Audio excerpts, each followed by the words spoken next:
Donc je vous ai fait écouter cette super musique avec tous mes patchs à l'intérieur.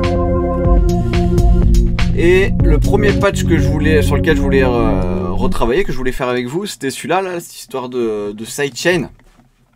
Finalement, celui-là, c'est le plus simple qu'on va faire. On va aller chercher ici un modulateur.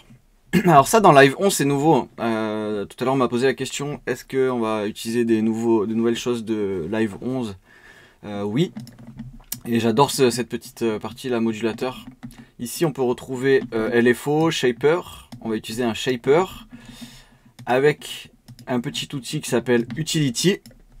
Et là, tout simplement, on va utiliser ce Shaper là pour créer la forme de notre sidechain. On va mapper cette forme-là au bouton gain.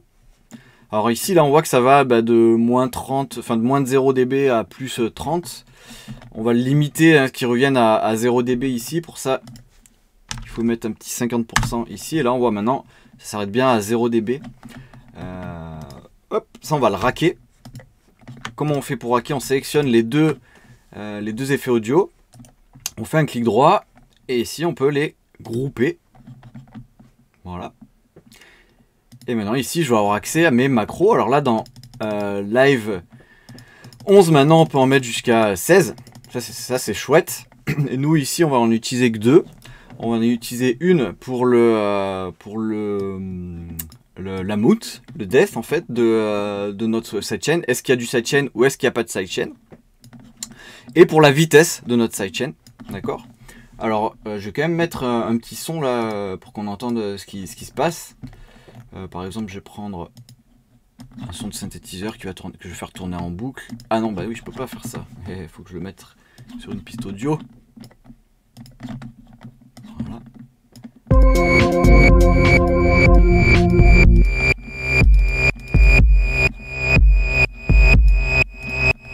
On est ici. Donc là, on voit que ça sidechain, hein. Ça marche bien. Ok. Donc je vais utiliser la macro numéro 1 pour le def. Pour ça, je fais un clic droit et je vais l'affecter à la macro 1. Ok. Ce qu'on voit là, c'est quand je me mets à 0%, lui il retourne pas à 0 dB.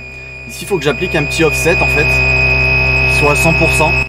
En gros, comme mon bouton là, comme ma macro est à 0, que le offset soit à 100. D'accord? Donc ça aussi, je vais l'assigner finalement à la macro 1. Et par contre ici, il faut que je crée un petit offset. Parce que là, quand je suis à 0, quand ma macro est à 0, je suis à moins 100%. Et donc j'ai dit qu'il fallait qu'il soit à 100%. D'accord. Et là, quand je suis à 100%, je veux que mon offset soit à 0. D'accord. Et là, maintenant, ça fonctionne bien. Là, j'ai pas de sidechain. Et là, c'est du sidechain. L'intérêt de cette chose-là, c'est que je peux modifier la forme ici, en fait. Je peux faire des trucs vraiment atypiques. Je peux même le mettre dans l'autre sens, en fait, si je veux. Je peux faire des trucs un peu bizarres, quoi. C'est l'intérêt d'utiliser ça, hein, parce que sinon, il y a d'autres outils qui permettent de faire du sidechain. Mais, en fait, je peux pas le dessiner. Là, je peux vraiment dessiner mon sidechain. Ok. On va donc assigner la macro 2 au rate. Hop. Je peux modifier la vitesse. Je ferme ça. Comme ceci. Ça, je vais le renommer, tiens. Je vais le renommer en faisant un petit clic droit dessus, renommer. Ou CTRL R. Et puis, je vais l'appeler, Amount. Ok. Et ça, je peux l'enregistrer en fait dans mes racks. Je peux l'enregistrer sous un preset. Je peux l'appeler, par exemple.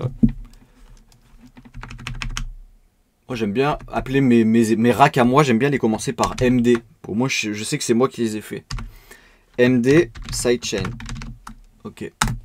Ce qui veut dire, c'est que maintenant, quand j'ai besoin d'un sidechain, il est créé ici. Et ça, c'est cool. Hein. Je le retrouve dans ma bibliothèque utilisateur. Ici, je peux me recréer d'ailleurs un dossier dans ma bibliothèque utilisateur, nouveau dossier, et je peux l'appeler rack. Bah, MD Rack, tiens, je vais l'appeler. Peut-être qu'il existe déjà d'ailleurs ce dossier, je sais pas. Ouais, Rack Max, je l'ai appelé. Je vais le glisser à l'intérieur. Sidechain, alors maintenant pour retrouver mon dossier, hop. Je descends et je vais dans MD Rack. Hop. Et maintenant quand j'irai dans MD Rack, bah, je retrouverai mon petit rack sidechain, ok. Le deuxième que je vais vous montrer, il est un peu plus costaud. C'est un rack MIDI. Et là encore une fois, on va utiliser des nouveaux effets en fait qui sont dans Live 11. Et le premier effet qu'on va utiliser, donc je vais dans effet MIDI, c'est celui-là. C'est le Note Echo. Je vais mettre un petit wavetable pour écouter ça. Voilà, là j'ai pas d'écho. En fait ça crée un écho mais MIDI. C'est-à-dire que ça crée des notes en MIDI. Hein. Ici on voit que c'est pas de l'audio hein, qui sort, c'est du MIDI. Et j'aime bien ce trip là en fait, parce qu'on peut modifier la vitesse. Ok. On peut lui dire qu'il change de pitch aussi. Ça c'est trop cool. Ok. Il y a un feedback aussi pour les notes, ça c'est vraiment cool, ça peut aller vraiment loin du coup. On les entend même plus à la fin. J'aime beaucoup cet effet. Donc ça on va le garder de côté. Il y a un autre effet qu'on va utiliser qui est le pitch. Alors pourquoi? Et il y a un autre effet qu'on va utiliser pour notre patch, c'est le scaler. Le scale, moi je l'ai appelé scaler parce que on va faire un rack qui va s'appeler scaler. On va commencer par faire un rack de pitch. Il y a une fonction que j'aime bien moi sur les synthés analogiques type Moog par exemple, c'est de pouvoir switcher entre les octaves avec un seul bouton. Là dans pitch, on peut pas le faire avec un seul bouton, on voit que ça passe par d'écrans différents. Alors vous allez me dire on peut le faire aussi là-dedans, hein, mais ça va pas passer de 0 à un octave supplémentaire, 2 octaves supplémentaires ou un octave en moins, 2 octaves en moins. Ça du coup on va le créer aussi à l'aide d'un rack. Donc je vais grouper ce pitch pour le mettre dans un rack MIDI. Là j'ai un rack MIDI. Et ici j'ai une petite fonction qui s'appelle chaîne. Je sais pas si vous utilisez ces choses-là sur un mortel. Et justement on va utiliser les chaînes, on va créer 5 chaînes différentes. Je duplique ma chaîne avec mon pitch. Dans la première chaîne, je vais mettre mon pitch à moins 24. Ma troisième chaîne à moins 12. Celle-ci, je vais la laisser telle qu'elle. On a 0. Celle-ci à plus 12 et celle-ci à 24. Donc là, je me retrouve avec ce qui peut ressembler à un octaveur un peu. Et ce qui est bien avec ces chaînes, c'est que je peux sélectionner laquelle est active ou pas. Et ça, en fait, je vais le déplacer pour pouvoir finalement le sélectionner. Dire quand je suis sur 0, je suis à moins 24. Quand je suis sur 2, je suis à moins 12. 0. Etc. etc. Et ce qui est bien, c'est que ce petit sélecteur là, je peux l'assigner à une macro. Super. Hop.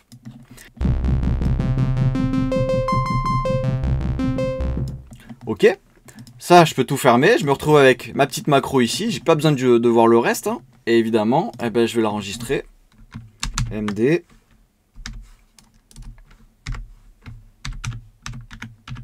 Octaveur. On va continuer cette exploration des racks MIDI avec le scale. Et là, vous allez voir, ça, je trouve ça super cool, ce rack là. On va grouper ce scale là. On va utiliser la même technique en fait de chaîne là. Sauf que cette fois-ci, je vais créer 8 chaînes. 1, 2, 3, 4, 5, 6, 7, 8. Et ici, je vais aller rappeler des... Ah mince, il va falloir que je le rallume à chaque fois. Bon, c'est pas grave, je vais le faire comme ça. Hop. En fait, ici, je vais rappeler 8 presets différentes de scale, en fait. Ok. Par exemple, sur le premier scale, je vais aller mettre le major. Le deuxième, minor. Celui-ci, on voit là, ici, je fais un remplacement à chaud en fait, ça c'est cool. J'ai pas besoin d'aller recliquer là. On va mettre, je sais pas, un Dorian Mode. Ensuite, celui-ci là c'est un peu au hasard. Hein. Moi je suis pas calé en musique. En solfège en tout cas. Donc je mets un peu au hasard. Je mets ceux que j'aime bien en général. J'aime bien celui-là. J'aime bien celui-là aussi. Et celui-là aussi j'aime bien. Et là on va faire la même chose. On va créer une chaîne. Créer pardon un sélecteur qui va sélectionner quel scale est en train de jouer. Ah, j'ai pas démarré d'en haut, ok. Hop. Voilà.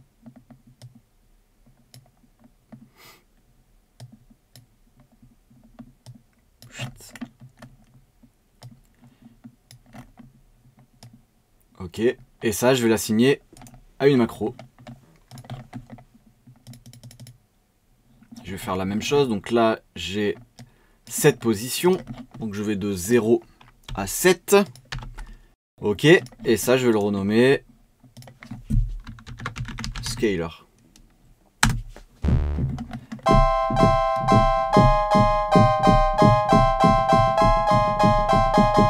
Ok. Ça, c'est cool. Je vais enregistrer mon patch. Mon rack, pardon. Je suis trop habitué à max, moi.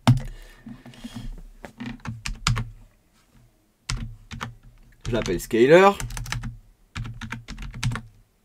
Ok. Et ben maintenant on va s'occuper de ces notes MIDI. Et d'ailleurs, tout à l'heure quand je faisais ça là, ça me faisait pas des fausses notes, mais ça faisait pas d'accords. Ça faisait pas forcément une belle mélodie. Maintenant le fait de mettre un scaler derrière, je vais être dans une grille d'accords.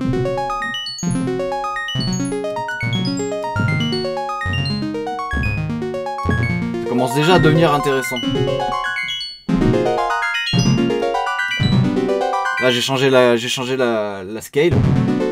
Ce que je vais faire, c'est qu'ici je vais le grouper. Hein, on fait des groupes, on fait des racks aujourd'hui.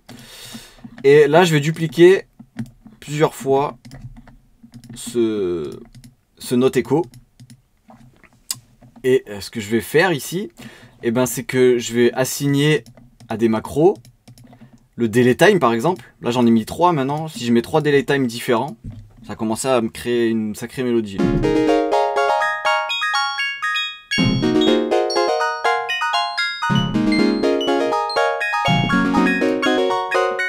Ok.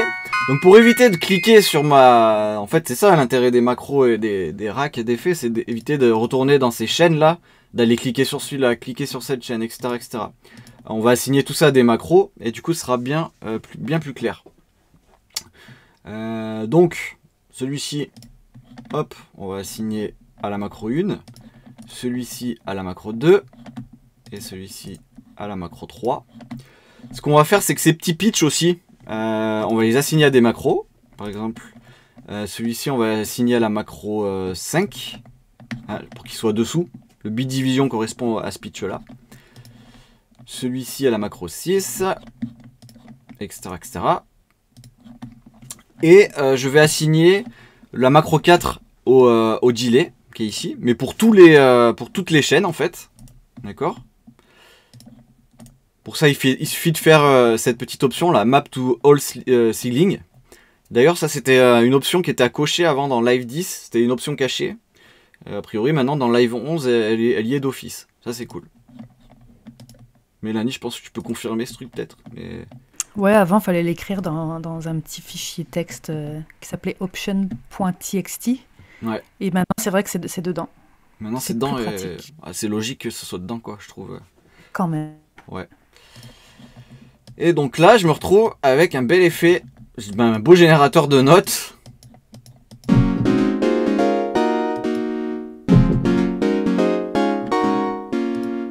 Et un truc qu'on n'a pas utilisé encore, parce que ça servait pas à grand chose ici. Et là, maintenant, on a un bouton random.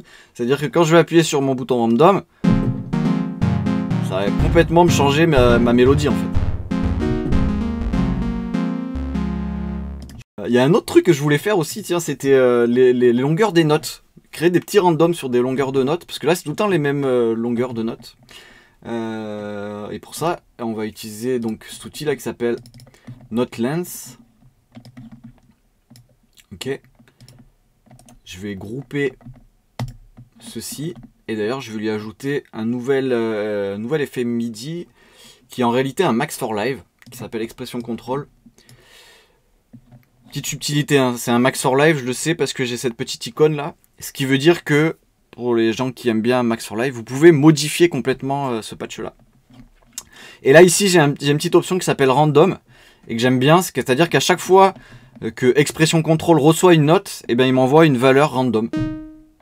Et ben ça, je vais le mapper au lens ici là. Ok. Et là, ce pourcentage de random là, si je me mets à 0, je suis tout le temps à 10 millisecondes. Si je me mets à 100% sur les deux, je suis tout le temps à 60 secondes. Ici, en fait, c'est un peu une range. Hein. Ok. Et ben ça, je vais l'assigner à des boutons, à des macros. Macro 1, macro 2.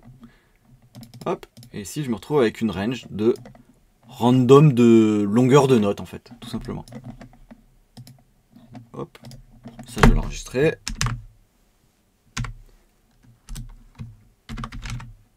Random. Je vais racker tout ça. Je fais un rack de rack. Ici, je me retrouve avec des macros. Et là, il y a un peu de boulot. Il y a un peu de travail à faire dans la test. C'est-à-dire que il faut que je remappe ces boutons-là à cette macro-là. Comme ça, à la fin, j'aurai que 16 macros. Avec toutes les informations que j'ai créées ici, en fait.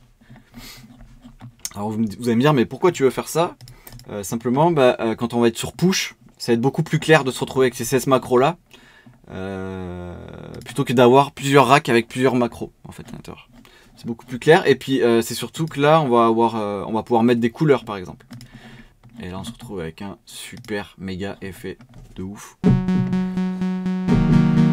Ok, je veux random tout ça.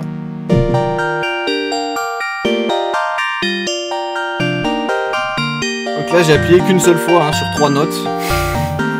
Il s'arrête plus d'ailleurs. Génial. Ok, je refais un petit random.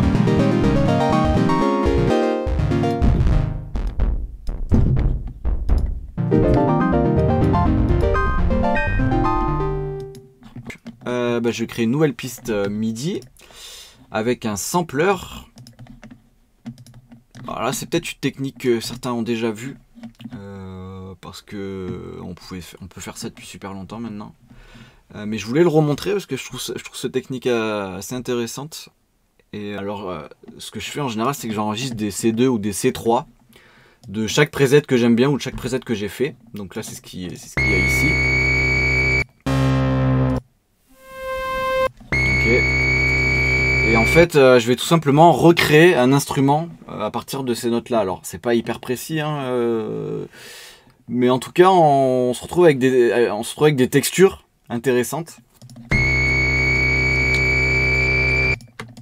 Hop. Donc je sélectionne tous ces samples là. C'est que des C2. Je le rentre dans mon sampler. Et ici, j'ai un peu la même chose qu'avec les chaînes. Je me retrouve avec tous ces samples là. D'accord. Et je vais pouvoir les répartir sur une plage. Et au lieu de le faire à la main manuellement comme j'ai fait tout à l'heure, ici on peut faire un clic droit, répartir les plages. Répartir équitablement les plages. Et là on voit qu'il m'a fait un petit escalier qui est super sympa. Quand je suis sur 0, je joue le premier sample. Là il me joue le deuxième, etc., etc.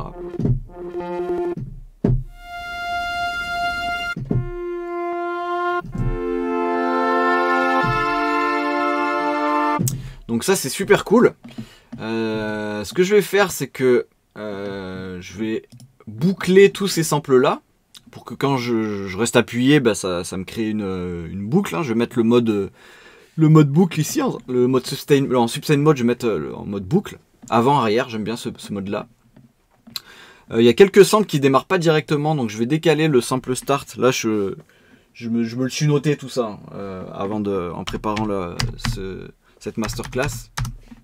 Mais en gros là je déplace ma tête de lecture pour que ça démarre pas directement ici, vous voyez. Au lieu qu'elle démarre à 0,0 elle est un peu décalée. On voit bien pourquoi j'ai fait ça ici par exemple. Parce que si je l'avais laissé ici, j'aurais pas eu de son. Voilà, tout simplement. Donc je sélectionne tous mes samples et je vais faire ça pour qu'en fait cette information elle soit envoyée à tous les samples. Hop, ici je vais mettre 26 000. Loop start, eh ben, je vais mettre à 26 000 aussi. Et loop end, on va mettre quelque chose comme 100 000. Hop. Ici je peux le mettre en secondes, là je suis en échantillon mais je peux le mettre en secondes aussi. Et puis un crossfade, on va mettre 5000. Je vous explique pas tous ces trucs là, hein. Si vous voulez savoir vraiment les détails de ça, je vous invite à regarder un tutoriel sur le sampler. Mais l'idée c'est ça, c'est que je me retrouve avec une boucle. Là je suis en train de jouer le sample numéro 1. Ça fait une boucle, ça la joue en avant, puis en arrière, puis en avant, puis en arrière. Du coup je me retrouve avec un synthé qui s'arrête jamais. Tant que j'appuie sur ma touche, j'ai du son qui est joué. Donc qu'est-ce que je vais faire? Eh ben, je vais grouper ce sampler. Voilà. Et je vais commencer à rajouter des macros évidemment. Par exemple la macro de ce sélecteur là. Hop, moi ici, je peux changer mon son directement.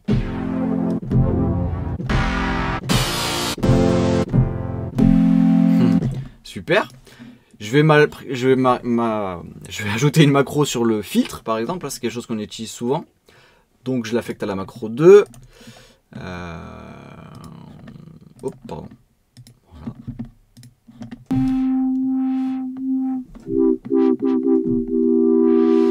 Je vais affecter la mount de mon enveloppe de filtre.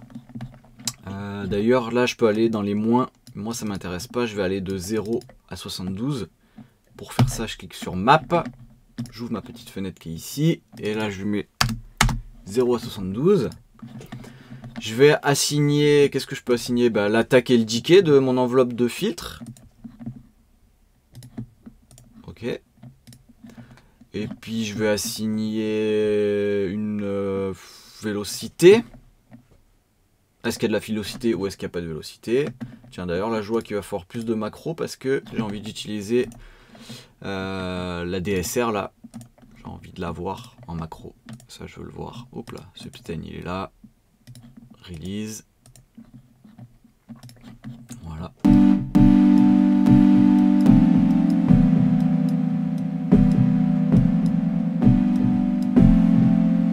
Super. Je vais aller chercher mon octaveur là que j'ai fait tout à l'heure. Trop bien la bibliothèque utilisateur. Pour ceux qui l'utilisent pas, je vous encourage vraiment à utiliser ce truc là.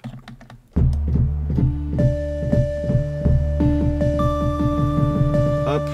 Tout à l'heure, hein, je le répète. Tout à l'heure j'ai mis 5 minutes ou 10 minutes peut-être à créer mon octaveur. Maintenant là je l'ai sous la main. C'est pour toute la vie que je l'ai sous la main. Ça c'est trop cool. Voilà, ça je vais l'assigner à ma macro 11. Et qu'est-ce que je pourrais ajouter? C'est un gain. Alors j'ai remarqué que même si j'étais à moins 36 dB, là je l'entends encore un peu. Du coup ici je vais me mettre à 0 et je vais rajouter un petit utility là pour vraiment pouvoir baisser le son entièrement ou le monter entièrement, comme sur un synthé normal. Ok, et ça je vais l'assigner à la macro 12. Et quand il y a un son qui me plaît là dans Live 11, ils ont rajouté cette petite fonction là de macro variation. En fait c'est comme des presets, c'est-à-dire que j'enregistre les sons que j'aime bien. Si t'aimes bien celui-là, tu peux le mettre en variation 2. Lui par exemple il sert à rien, hein, des fois ça marche pas. Ok.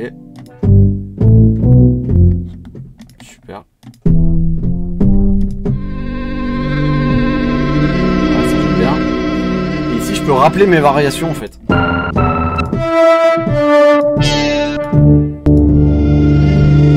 Ça c'est cool quand même. Et quand j'enregistre mon rack, ça va enregistrer ces petites variations. Ça c'est trop cool aussi. J'aime beaucoup cette nouvelle fonction. Je voulais faire un effet en fait avec une belle reverb. Aussi avec donc la nouvelle reverb là, de Live 11 là, que je trouve charmée. Finalement j'ai utilisé beaucoup de trucs de Live 11. J'aime beaucoup ce preset là, Primsm. J'adore. Là je suis que en mode algorithme, donc j'utilise que cette partie là, dans ma reverb, j'utilise pas celle-ci. J'aime beaucoup ce mode prisme là. Il y a un autre effet que j'aime beaucoup qui s'appelle Pitch Hack. Je vais le mettre avant la reverb d'ailleurs. Et il y a notre ami, enfin c'est pas du tout mon ami, mais j'aimerais bien que ce soit mon ami. Hein. C'est Robert Henke, ça s'appelle Pitch Loop. Il a fait cet effet de furieux sur Max for Live. Pareil, je vais pas vous expliquer en détail comment ça fonctionne. Et j'aime beaucoup cet effet, je vous fais écouter ce que ça donne. Là j'ai toujours... D'ailleurs je vais enlever exprès mon rack là, je vais l'enregistrer. Et je vais mettre un son très simple de Wavetable. Ça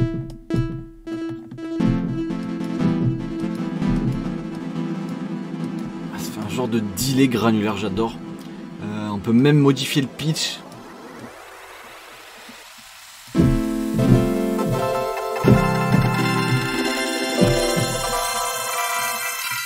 J'adore cet effet. Donc derrière j'ai mis un pitch hack qui fait un peu le même genre d'effet mais de façon beaucoup plus simple. Ah oui, voilà. Ça me fait des reverbs, des reverses.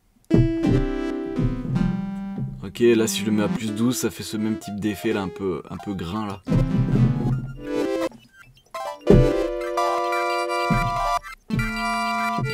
Ok, j'adore. Et la reverb elle sonne comme ça.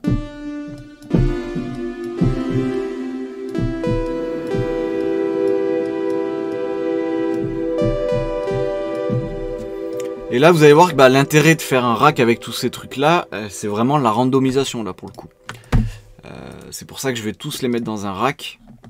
Je vais assigner certains paramètres à mes macros. Et là c'est vraiment puissant quoi. Voilà, c'est parti. J'ai mon effet et je randomise. Et là je peux enregistrer des presets. Alors il y a un truc que je vais pas assigner à la randomisation, c'est histoire de pitch parce que sinon ça peut me faire des fausses notes en fait. Donc ça je vais l'exclure des randomisations. L'autre je l'ai pas, celui-là je l'ai laissé à plus 12. Mais celui-là je veux pas que ça randomise ce truc là.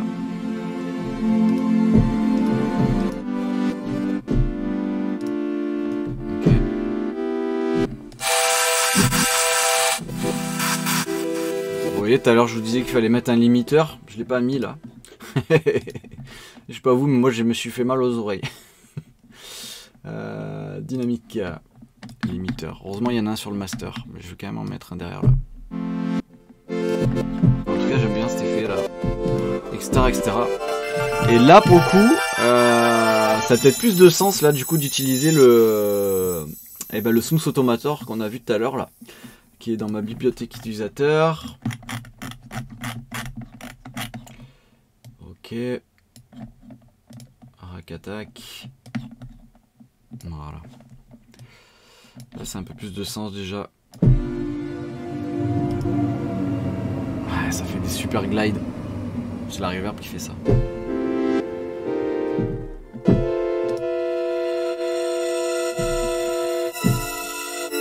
Alors, je suis désolé, je joue pas des super mélodies, hein, mais on comprend ce que fait l'effet. Hein. C'est génial.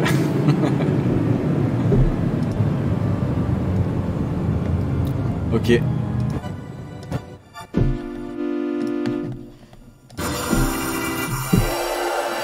Donc c'est infini, là on peut passer des heures à écouter des nouveaux presets, à se créer des banques de presets originaux.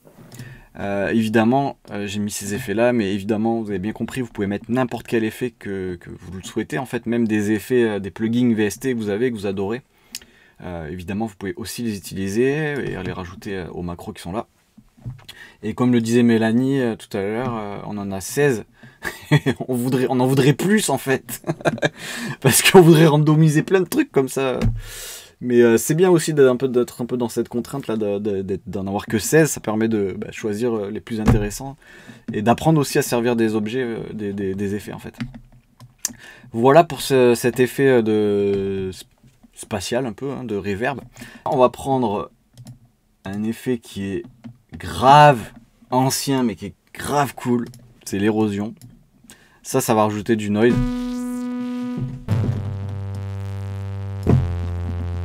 dans un synthé, ce noise, il est pas aussi droit que ça. Il est un peu instable. Déjà, lui-même, le noise est un peu instable, en fait. Donc, il faut recréer cette instabilité dans le noise. Et pour ça, on va utiliser 2 LFO différentes. Là, pour le coup, en mode random. Ok, 2 LFO en mode random, avec des vitesses différentes. On va mettre un peu de smooth, simplement pour pas que le random il soit aussi abrupt, là. Là en fait on a déjà créé de l'instabilité, on le voit bien visuellement qu'on a créé une instabilité. Et bah tout simplement ça on va le mapper par exemple à la fréquence et au wild. Et là on se retrouve avec une genre d'instabilité de noise.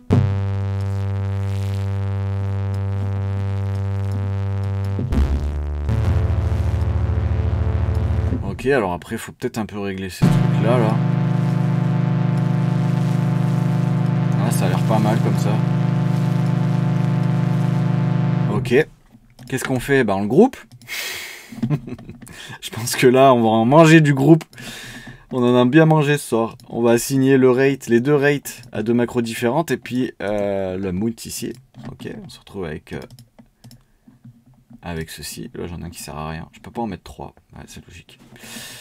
Donc ça, c'est pour notre noise. La deuxième chose que je vous disais, c'était une petite saturation. Et là, il y a un outil que j'aime beaucoup qui s'appelle Vinyl Distortion pour ça. Ah oui, voilà. J'adore cet effet. Ok, donc là, je fais exprès, hein, j'abuse vraiment pour qu'on se rende compte de l'effet, mais on va pas aller jusqu'à là, évidemment. Et on va faire exactement la même chose, c'est-à-dire que on va rajouter de l'instabilité à ce drive. Ça va être full instable notre patch là. Avec des randoms, de la même manière. Là, on fait exactement la même chose. Et je vais mapper par exemple ça peut être intéressant. Et puis celui du dessus aussi. Ok, qu'est-ce que ça donne?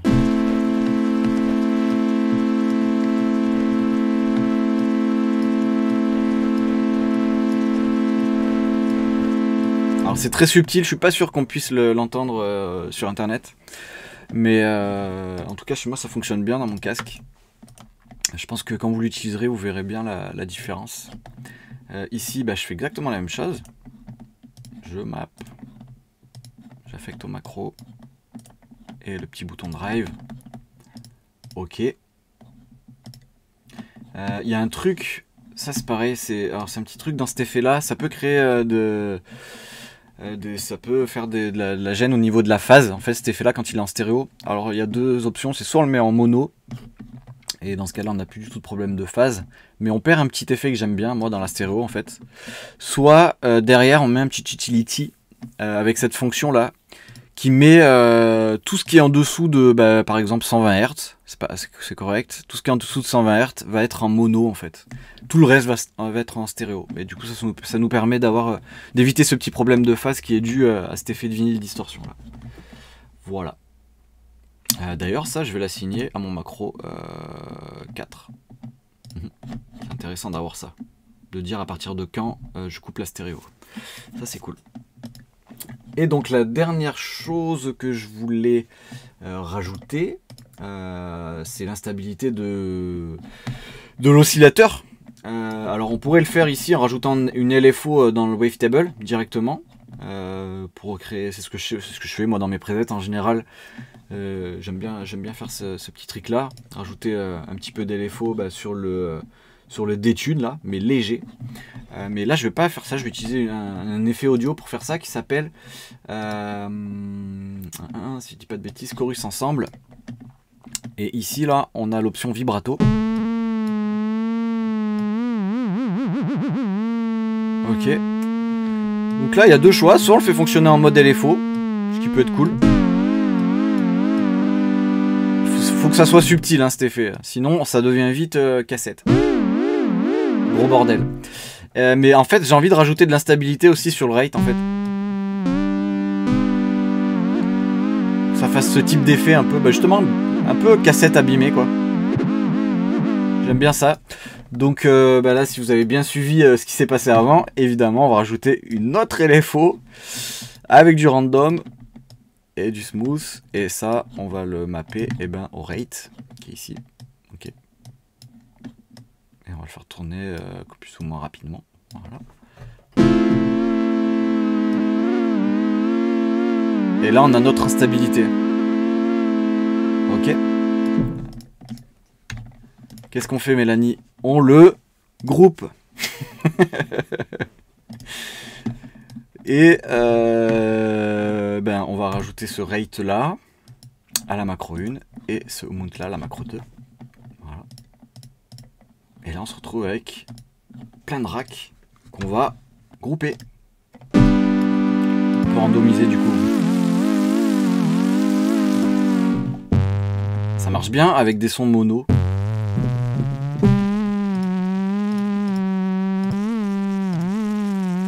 Alors lui, on va le calmer un peu parce que ça fait un peu trop cassette quand même.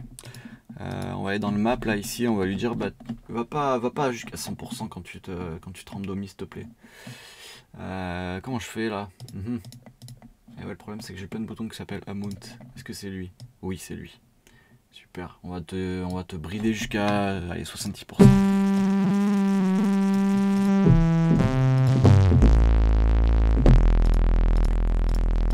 Et là, je peux faire plein de presets. Hein.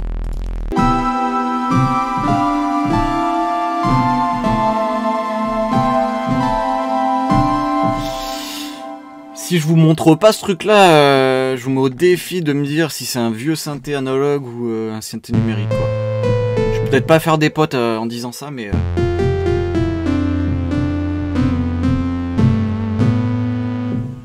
Pour moi, ça l'a rendu un peu plus chaleureux quand même. Ouais, puis surtout que en fait, quand tu entends ça, tu l'entends pas souvent seul, c'est-à-dire qu'il va être dans une musique un peu plus complexe. Tout à fait. Et c'est clair que dire là vraiment si c'est analogue ou numérique, ce serait un peu fou.